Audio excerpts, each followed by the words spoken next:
rata-rata yang umroh, yang sedang terluka tapi mereka langsung umroh, kan mereka kayak kembali itu masih kosong. Kita lepaskan langsung di rumahnya Allah gitu ya. Jadi kita pulang tuh udah sembuh. Karena saya sendiri itu sering setiap mau tidur membayangkan kayak di depan Ka'bah itu kayak ya Allah berat. Assalamualaikum warahmatullahi wabarakatuh. Sahabat Bina Insani, kembali lagi dengan podcast kami di Bina Insani. Kali ini, kalau kemarin kita bahas tentang keindahan dan keajaiban di Baitullah, kali ini kita membahas sesuatu yang ada di antara kita nih. Kalau ternyata perjalanan iman itu kasau tupangnya terlihat kuat, mungkin perjalanan iman itu ada di hati kita, ada di sekitar kita. Contohnya yang beberapa waktu ini yang selalu seliweran di sosmed, yang berita-berita yang ada di sekitar kita, overthinking, terus seperti trauma, dan yang kita sebut biasanya itu kesehatan mental atau mental health.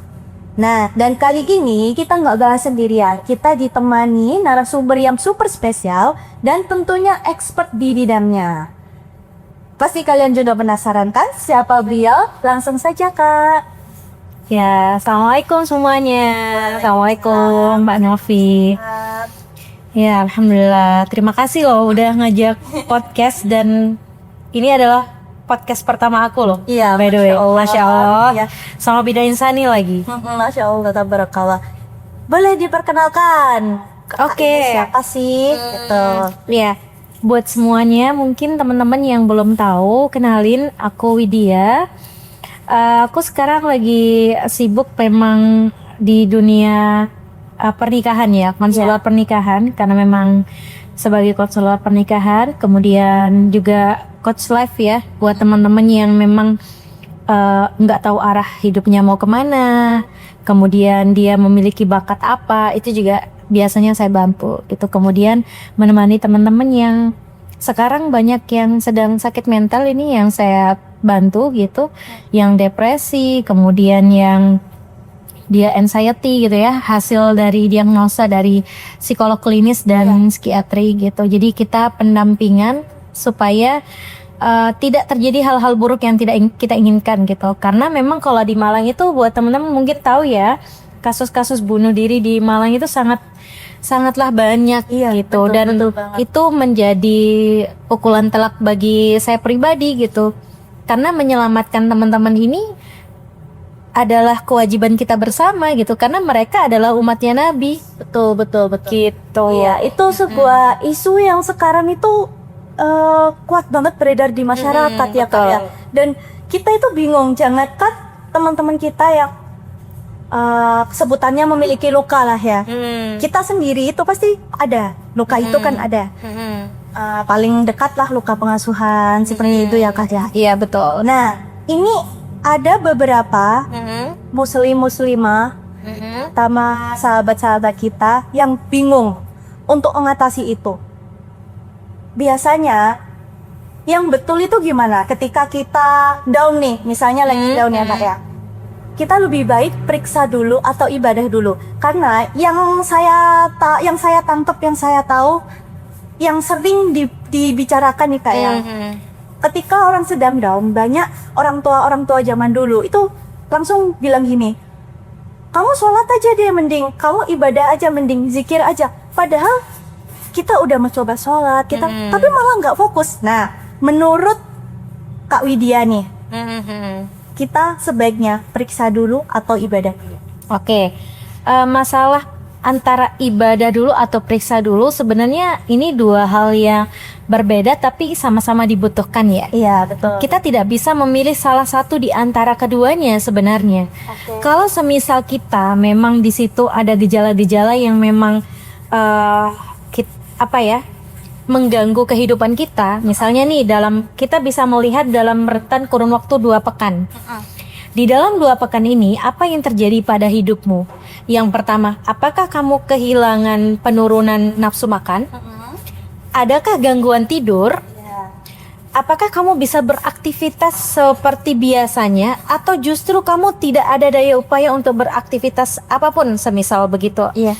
Nah, jika ini terjadi dalam kurun 2 pekan, ini 10 hari aja atau 8-9 hari kita seperti ini, itu tandanya kita sedang tidak baik-baik aja. Oke. Jadi harus kita cek dulu Kak ya. Betul. Apakah ada gejala klinis yang mempengaruhi kehidupan kita sehari-hari kayak gitu. Betul. Berarti itu adalah tanda waktunya kita periksa. Betul. Jadi tidak bisa langsung ibadah terus dipaksa buat kita mengontrol diri kita sendiri. Iya betul. Tapi tetap ya Kak, maksudnya dalam kurun waktu 2 pekan itu bukan berarti kita harus meninggalkan ibadah ya teman-teman.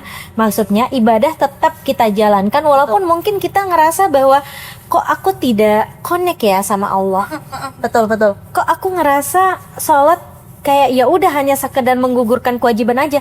Ya udah nggak apa-apa, lebih baik dipaksakan untuk masuk ke surga daripada kita membiarkan diri kita terlena untuk masuk neraka kan gitu. Jadi tetap dalam situasi kita beribadah gitu, pendekatan terus sama Allah, tapi kita juga butuh nih bantuan profesional. Iya. Nah, kenapa sih semisal teman aja nggak cukup misalnya gitu ya untuk membuat diri kita tenang?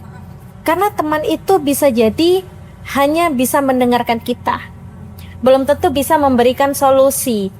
Sedangkan kalau kita ke tenaga profesional itu memiliki cara-cara yang bisa digunakan untuk bukan hanya menenangkan kliennya, Iya, betul. Ya. tapi memberikan arahan, kemudian mendiagnosa kamu sakit apa dan sebagainya, sehingga nanti akan ada pertolongan gitu loh Kak.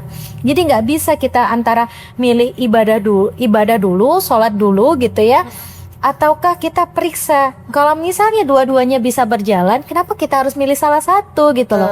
Dan satu lagi ya yang aku enak banget nih di stigma masyarakat, orang-orang yang kalau datang ke psikolog nih Kak, orang-orang yang datang ke psikiatri pasti dikatakan orang gila, orang gangguan jiwa. Iya, betul Kak. Ini loh yang menjadi masalah sebenarnya di masyarakat, bahwasannya orang yang sakit mental atau orang yang sakit jiwanya itu butuh berobat ke dokter jiwa pun itu nggak masalah. Iya. Walaupun mereka mungkin tidak ada gejala secara fisik ya, Iya. seperti demam, pilek, batuk. Tapi kalian nggak tahu bagaimana syaraf-syaraf otak di dalam itu terganggu. Iya. Dan itu yang lebih parah daripada hanya sekedar demam, batuk, Iya, pilek lebih parah. gitu. Jadi Karena kita kayak tidak nafsu makan, tidak bisa tidur, itu kan betul aktivitas semua juga. kan. Iya, betul. Gitu sih Kak. Jadi tolong ya teman-teman di sini jangan cepat sekali kita menjudging orang. Betul. Orang yang sedang susah tidur atau orang yang sedang sakit mental itu dikatakan kurang iman, bukan karena mereka kurang iman. Banyak sekali orang nih ya, kenalanku nih, orang-orang yang memang ngaji ya, anak ngaji, maksudnya sering datang pengajian, ngaji kitab dan sebagainya, tapi tetap tuh sakit mental. Kenapa? Berarti kurang iman. Betul. Oh, berarti secara kehadiran ngajinya mungkin dia pikirannya kemana-mana, jadi nggak masuk materi ngajinya misalnya. Nggak kayak gitu Kak. Iya. Banyak faktornya. Belum lagi semisal kalau dia pulang ke rumah, ternyata triggernya ada di dalam rumah. Nah, itu. Triggernya adalah orang tuanya sendiri, terus gimana? Kita mau nyajing dia, kamu Iya. kurang iman. Nggak bisa Kak. Betul. Gitu. Oke. Kalau dari kasus-kasus yang pernah Kakak sampaikan nih ya, ada nggak sih pasien Kakak yang kasusnya hampir sama seperti ini? Banyak ya. Bahkan rata-rata ya Kak, setelah aku mencoba wawancara gitu ya, mewawancara klien itu muaranya tetap satu, luka pengasuhan. Iya, betul. Jadi setelah aku cross check ya, semisal kenapa kok suami ini ketika dia marah kepada istrinya, semisal dia lebih ke silent treatment, Ya. tidak pernah benar-benar membicarakan, bahkan menyelesaikan masalah itu sampai benar-benar selesai. Kenapa begitu gitu? Iya. Ternyata ketika kita flashback lagi bagaimana kehidupan dia ketika dia kecil hingga dewasa, ternyata orang tuanya itu dulu sering mengabaikan. Ya Allah. Jadi mengabaikan anak nangis ditinggal, anak nangis dihukum, anak nangis dikurung di toilet atau di kamar mandi. Jadi hal-hal yang seperti itu yang menjadikan bahwasannya anak itu melihat pola-pola dari orang tuanya yang akhirnya terbawa sampai ke dalam dewasanya gitu. Belum lagi itu tadi pengabaian ya. Semisalnya apalagi kalau silent treatment, dia tidak pernah diberi ruang berpendapat nih sama orang tuanya. Jadi dia selalu didikte sama orang tuanya. Mau sekolah di mana, ambil jurusan apa, kerja di mana, itu harus sesuai dengan pilihan orang tua. Sehingga ketika dewasa, dia mengatakan bahwa silent is gold.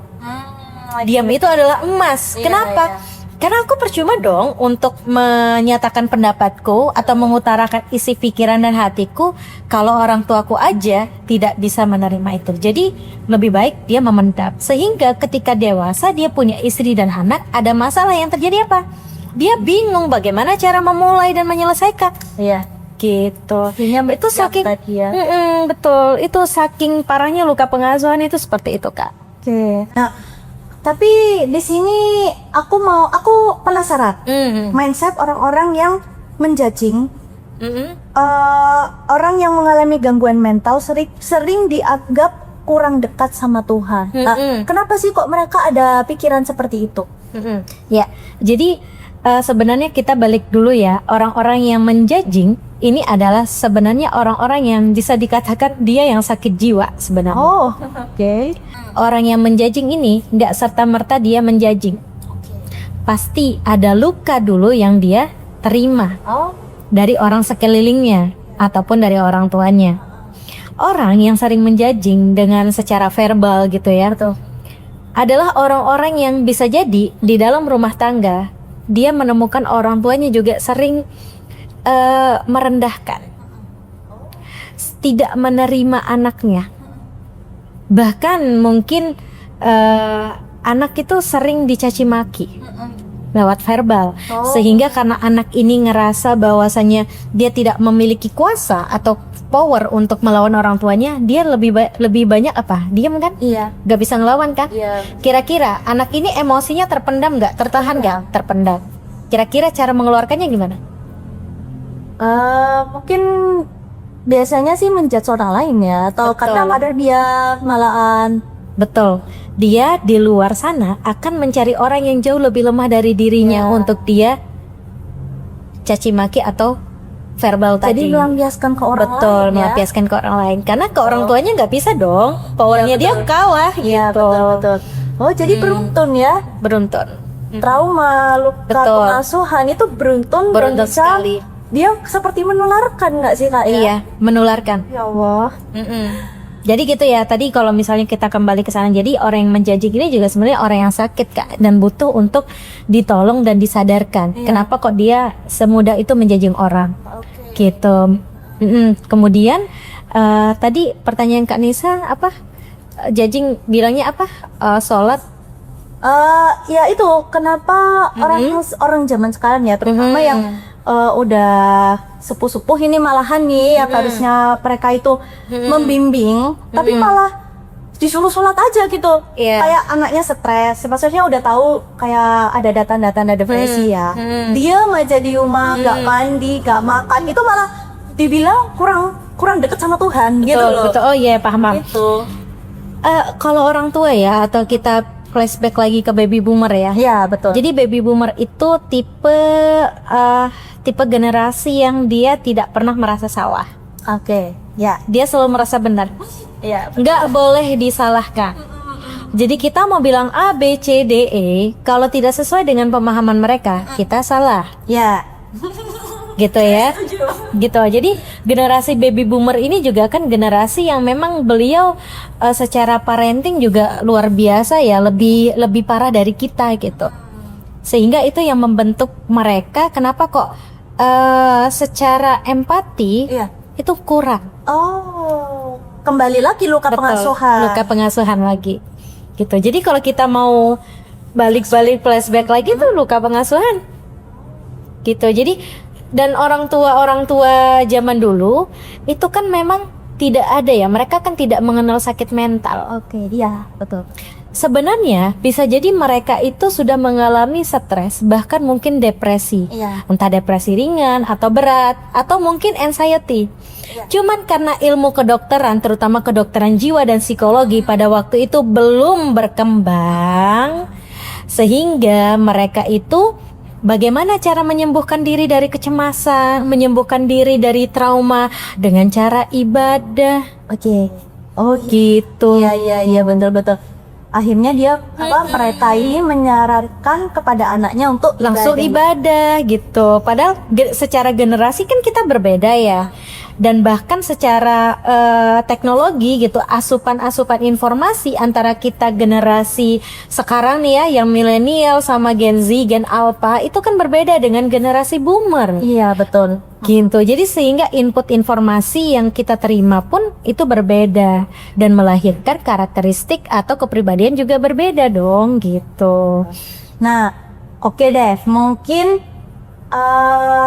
orang tua tadi menyuruh untuk ibadah. Nah, si anak ini menurut aja.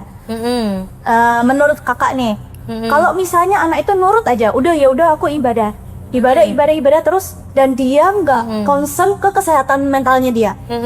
Akhirnya itu berdampak apa sih kak? Kalau luka yang tidak pernah kita tutup, yang malah kita abaikan, tapi kita malah ibadah terus aja. Oke, tanpa kita tahu ya dampaknya gimana. Oke, jadi gini kak, sebenarnya ketika kita mau ibadah gitu ya, atau melakukan segala sesuatu perintah Allah, yang paling utama yang harus kita tanyakan adalah why-nya dulu, reason-nya dulu. Kenapa? Kenapa aku harus sholat? Kenapa aku harus puasa? Ya. Kenapa aku harus umroh atau haji? Kenapa aku harus zakat? Itu harus ditanya dulu why-nya. Karena kalau why-nya ini tidak terjawab dengan sepuas hati gitu ya, sepuas akal kita mendapatkan jawaban itu, maka ketika kita melakukan ibadah itu juga dengan setengah hati akhirnya. Kita aja belum tahu nih why-nya Kenapa aku menyembah Tuhanku Allah semisal. Dia belum pernah membuktikan, dia hanya ngikut-ngikut aja. Maka hasilnya juga akan sama gitu. Dia tidak akan pernah semaksimal itu dalam beribadah. Jadi yang perlu dipahami Kanisa, kalau dalam beribadah apapun itu, kita harus tanya dulu kenapa. Iya. Kenapa melakukan itu? Cari jawabannya. Gitu sih. Ya. Terus gimana kalau misalnya terjadi sebaliknya? Si anak ini open minded nih, tahu tentang edukasi yang terjadi sekarang, yang kesehatan mental, dia malah mempelajari itu, akhirnya dia fokus untuk healing ini tadi, mungkin ke luar negeri ya, healing atau periksa atau terapi, tapi malah mengabaikan ibadahnya. Iya. Itu bagaimana mana? Ini juga sebenarnya satu hal yang keliru ya kak ya, ketika orang berfokus kepada healing tadi. Coba deh ditanyain teman-teman yang healing sampai ke luar negeri, ke negara yang impiannya, ketika dia balik ke Indonesia yang terjadi apa? Masalahnya belum tentu selesai. Itu ibaratnya mereka sedang escape aja, lagi kabur aja gitu. Maka sebaiknya menurutku ya, antara healing dan ibadah itu harus berjalan sama. Iya. Makanya tadi reasonnya harus ditanya dulu, ditahu dulu, dicari tahu. Apa benar selama ini aku yang kusembah ini Allah, apakah Tuhan yang benar? Buktinya mana? Dicari buktinya dulu. Benarkah Islam ini agama yang benar? Buktinya mana? Kalau itu sudah terjadi gitu ya, kemudian kita sakit mental misalnya, kemudian kita mau healing, it's okay, kita healing nggak masalah. Tapi kita tidak akan pernah namanya meninggalkan ibadah itu sendiri. Jadi buat teman-teman healing boleh ya, cuman kalau sudah healing ini menjadikan teman-teman semakin jauh sama Allah, berarti healing teman-teman ini nggak sehat. Iya. Karena memang ada kasus temanku juga kak. Gimana dia itu aduh aku kayaknya stres nih, aku mau ke luar negeri aja, tapi balik ya masih curhat, masih nangis-nangis. Terus kemarin kamu ngapain gitu, kan jadinya gitu. Oke. Kesimpulannya nih Kak, depresi, overthinking, terus Anxiety. itu menurut kakak apakah benar itu kurang iman? Oke. Iya, ini menarik sekali ya pertanyaan dan berat nih. Oke, sebagai orang yang di kesehatan mental ya, memang lagi belajar juga nih, aku juga lagi belajar psikologi Islam juga kan. Iya. Jadi balik lagi, kita tidak bisa langsung menjudging orang yang depresi, anxiety, kemudian yang apa tadi? Anxiety, overthinking, itu adalah orang yang kurang iman.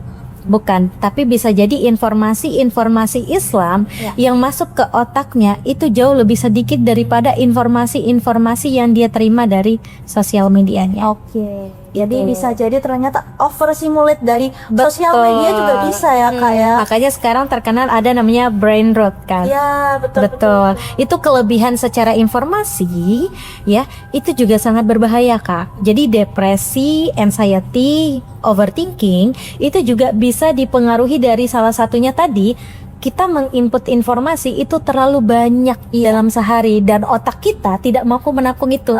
Sehingga yang terjadi apa? Kecemasan. Semakin menjadi-jadi. Betul, dan itu semakin menjadi-jadi kan Nisa gitu. Overthinking misalnya. Overthinking itu apa sih? Orang-orang yang berpikir terlalu jauh dan itu belum terjadi kan? Itu udah dipikirin. Contoh, Kanisa ingin melakukan misalnya pengen umroh nih. Tapi yang Kak Nisa pikirkan itu udah jauh di depan. Semisal, kayaknya aku nggak pantas deh umroh. Kenapa? Betul. Aduh, aku dosaku banyak. Nanti kalau misalnya di Mekah aku tiba-tiba dapat balasan dari Allah gimana? Coba bayangkan.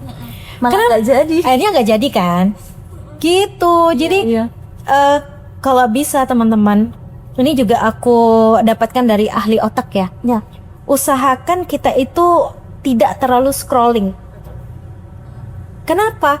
Karena scrolling itu balik lagi, itu adalah ibarat kata kita sedang menampung informasi, kita diminta otak kita untuk mencerna, memikirkan apa yang kita scrolling itu, sehingga otak kita jadi penuh. Jadi sama aja gitu. sesuatu yang kita makan ya Kak ya. Betul. Apa yang kita makan itu apa yang kita rasakan di tubuh, apa yang kita masukkan di tubuh. Bayangkan kalau Mbak Nisa misalnya nih makan-makan terus, yang terjadi apa? Obesitas. Selain obesitas, muntah nggak? Entah, betul. Sakit lambung ya. Sama.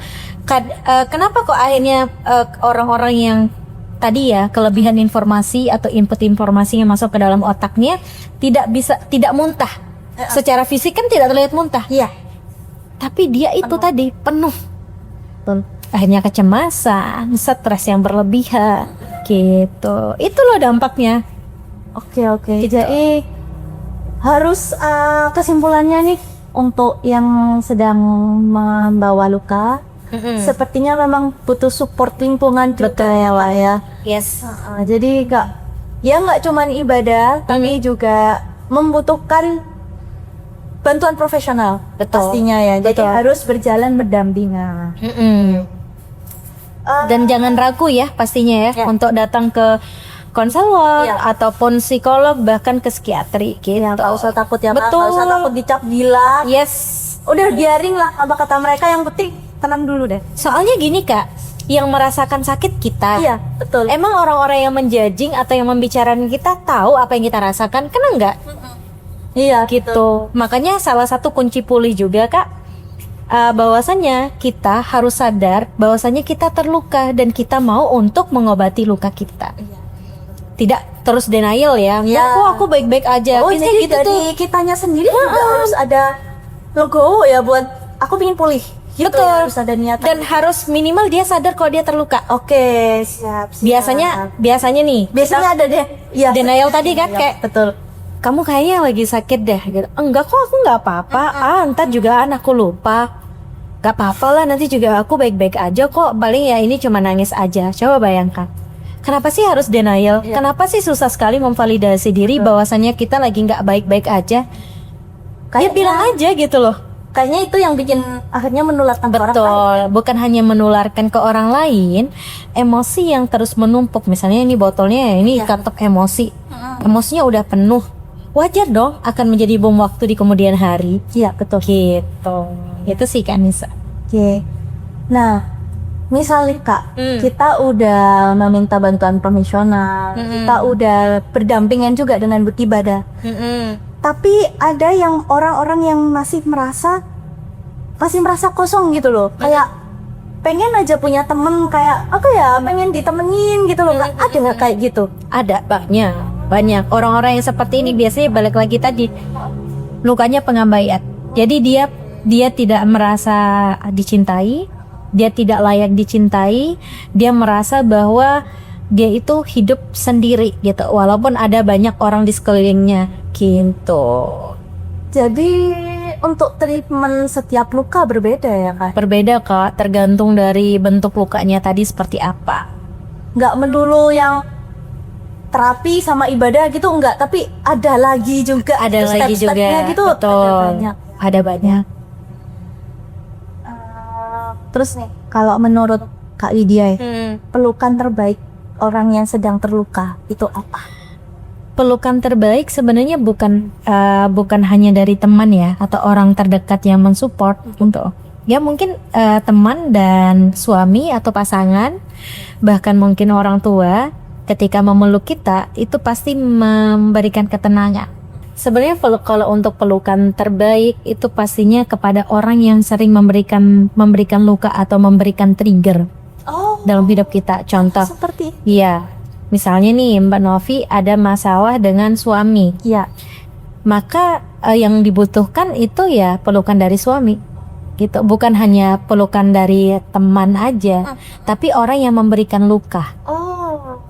Gitu. Iya. Nah, jadi misalnya nih ada anak yang dia punya luka pengasuhan, dia tidak pernah dipeluk oleh orang tuanya. Nah, jadi yang dia butuhkan adalah ya bukan hanya pelukan dari teman sebayanya atau sahabatnya, tapi orang yang benar-benar memberikan luka tadi. Nah, ditambah pastinya selain dari pelukan fisik gitu ya, ada pelukan dari Allah gitu. Bagaimana maksudnya pelukan dari Allah? Pelukan dari Allah itu maksudnya adalah koneksi. Oke. Bagaimana kita keterikatan hubungannya sama Allah, terkoneksi nggak hati kita sama Allah gitu. Kalau hati kita sudah terkoneksi sama Allah gitu ya, maka yang kita rasakan adalah ketenangan. Iya, betul. Dan itu yang perlu dicari Kak. Iya, itu malah kadang melebihi siapapun deh Kak. Yes. Kalau udah terkoneksi, udah siapapun yang sebelumnya udah bikin gue luka, kayaknya udah selesai. Betul. Cukup saya dengan Allah dan terapi yang lagi saya lakukan ini kan, kayak gitu ya Kak Yan. Oke. Berat banget Kak, Masya Berat Allah. ya, Masya Allah ya. Bahasan kali ini berat banget. Tadi kita kan banyak ngobrol tentang luka tentang luka ya, tentang capek, tentang gimana kadang ibadah justru jadi tempat kita pulang. Dan dari situ aku kepikiran satu hal Kak. Ya, kakak pernah nggak sih Kak merantau LDR kita sama orang tua? Oke. Tapi kita kayak terlalu capek gitu di kosan gitu ya. Terus kita kangen orang tua. Biasanya kan kita bawa bajunya orang tua nggak sih Kak? Apa sih bajunya, baju atau barang-barang yang dari rumah? Itu kan kalau kita udah menggak itu kan kerasa kayak deket banget kan Kak? Iya. Labina Insal nih, ini sedang menjalankan sebuah program. Kita punya program, dan tentunya kita mengajak beliau ini, Insya Allah. Masya Allah, untuk melakukan program Pendampingan kita. mungkin Iya. ya. Pendampingan buat teman-teman yang butuh pelukan Allah gitu. Betul. Ya. Karena gini loh Kak, aku nggak tahu ya, karena aku memang belum langsung ke sana gitu. Cuman kalau dari pengalaman teman-temanku yang lain, ketika kita di Baitullah, ketika kita benar-benar di depan rumahnya Allah, Iya, maka tidak ada hijab bagi Betul. seorang hamba dengan Tuhannya. betul. Jadi kayak langsung nembus cus gitu. Iya. Ini yang aku maksud tadi Kak. Kayak kita lagi lagi merantau, kita bawa barang rumah dan kita ngerasa deket, kita ngerasa di rumah. Aku pengen banget Bina Nisan ini membuat program itu untuk kita-kita yang kayak selama ini ngerasa jauh dari Allah, ketika kita berangkat Betul. untuknya mengajak Kak Widya untuk berdampingan, kita itu merasa kayak di sana itu langsung jadi satu. Betul. Kita deket sama Allah, kita kayak deket banget udah kan Kak. Iya. Kayak yang Ka'bah ya Allah, kayak rasanya itu udah jaraknya Betul. cuma Tidak sedekat. ada, bahkan tidak ada jarak antara kita sama Allah. Betul. Allah itu dekat. Kalau di surat Al-Baqarah Allah mengatakan bahwasanya aku itu dekat. Dan selama ini kan kita rata-rata yang umroh, yang sedang terluka tapi mereka langsung umroh, kan mereka kayak kembali itu masih kosong. Iya. Nah, aku pingin ngajak Kak Widya ini untuk melakukan pendampingan agar Insya saat kita pulang itu selesai semua, udah kayak luka-luka pengasuhan, luka trauma yang Betul. terjadi. Kita lepaskan langsung di rumahnya Allah gitu ya. Jadi kita pulang itu udah sembuh. Karena jangankan teman-teman kita yang punya luka kayak saya sendiri itu sering setiap mau tidur membayangkan kayak di depan Ka'bah itu kayak ya Allah berat.